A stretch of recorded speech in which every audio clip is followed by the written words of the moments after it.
Alors, dans la vidéo précédente, on a introduit l'écriture de la forme exponentielle d'un nombre complexe. Je vous rappelle, par exemple, on prend un nombre complexe z qui est égal, par exemple, qu'un module qui est égal à 2, un argument pi sur 3, et bien c'est sous forme trigonométrique, ça va s'écrire par contre sous forme exponentielle, sous la forme de EI pi sur 3.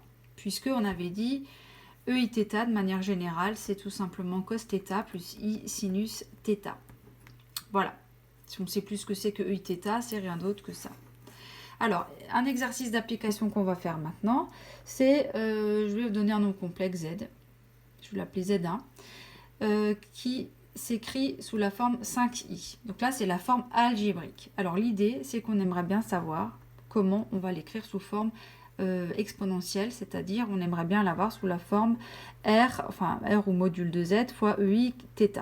C'est comme ça qu'on aimerait bien l'avoir. L'idée, c'est que si on a le module et un argument, on a tout. Donc en fait, il faudrait qu'on arrive à l'écrire sous la forme trigonométrique. Puisque si on a ça, on arrive très vite à ça. D'accord? Donc, comment on fait pour avoir le module et un argument? Ça, on le sait le faire depuis déjà même l'année dernière. Hein.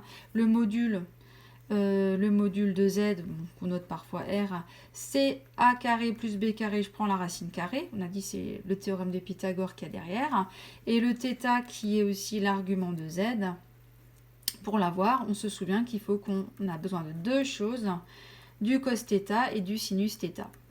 Dès qu'on a le sinus et le cosinus, on a l'argument. Alors, comme on a le cosinus, on avait dit on fait A sur module de Z et le sinus c'est B sur le module de Z. Voilà. Donc ici, dans notre cas, dans ce nombre complexe là, on voit bien que A il fait 0 et que B il fait 5. Hein, on identifie bien la partie réelle qui ici est absente, qui fait 0, et partie imaginaire qui fait 5. Donc finalement, le module, c'est la racine carrée de 0 au carré plus 5 au carré. On voit tout de suite que c'est racine de 5 au carré qui fait 5. Donc on a déjà le module. Hein. Donc on a déjà cette première partie. Voilà. Pour l'argument, il y en a qui ont peut-être déjà vu que ça fait pi sur 2. Pourquoi? Parce que vous savez que ce nombre complexe, il est représenté par une image dans le plan complexe. Et ici, on peut faire...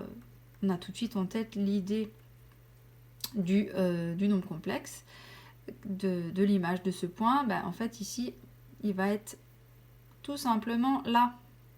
Il est là, l'image. Hein 1, 2, 3, 4, 5, 5i, c'est là. Donc, un argument, c'est effectivement pi sur 2. Donc, en fait, ici, l'argument de z, c'est pi sur 2. Alors, on le retrouve aussi en faisant cos θ, sin θ.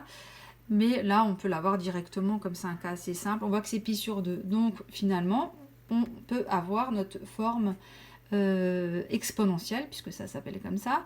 Donc, Z1 qui au départ était égal à 5i, c'est rien d'autre que 5, puisque le module c'est 5, fois EI pi sur 2. Voilà, ça c'est la forme exponentielle. Je vais quand même l'écrire, parce que nous, ce qu'il faut qu'on sache faire, c'est de passer de la forme algébrique à la forme exponentielle et inversement de la forme exponentielle à la forme algébrique. C'est ce qu'on va faire durant la deuxième partie de la vidéo. Je vais vous donner un nombre complexe Z2 qui est par exemple égal à 4 fois EI pi sur 3, allez, au hasard.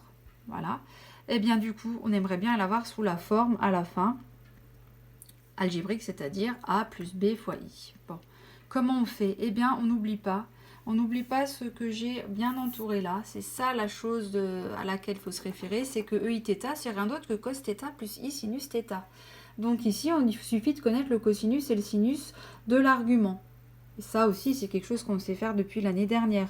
Donc ici, bon, bah, le 4, on va le laisser. 4 fois, et bien là, on va calculer le cos de pi sur 3 plus I sinus de pi sur 3. Alors le cos de pi sur 3, on est super fort, on se souvient que c'est un demi.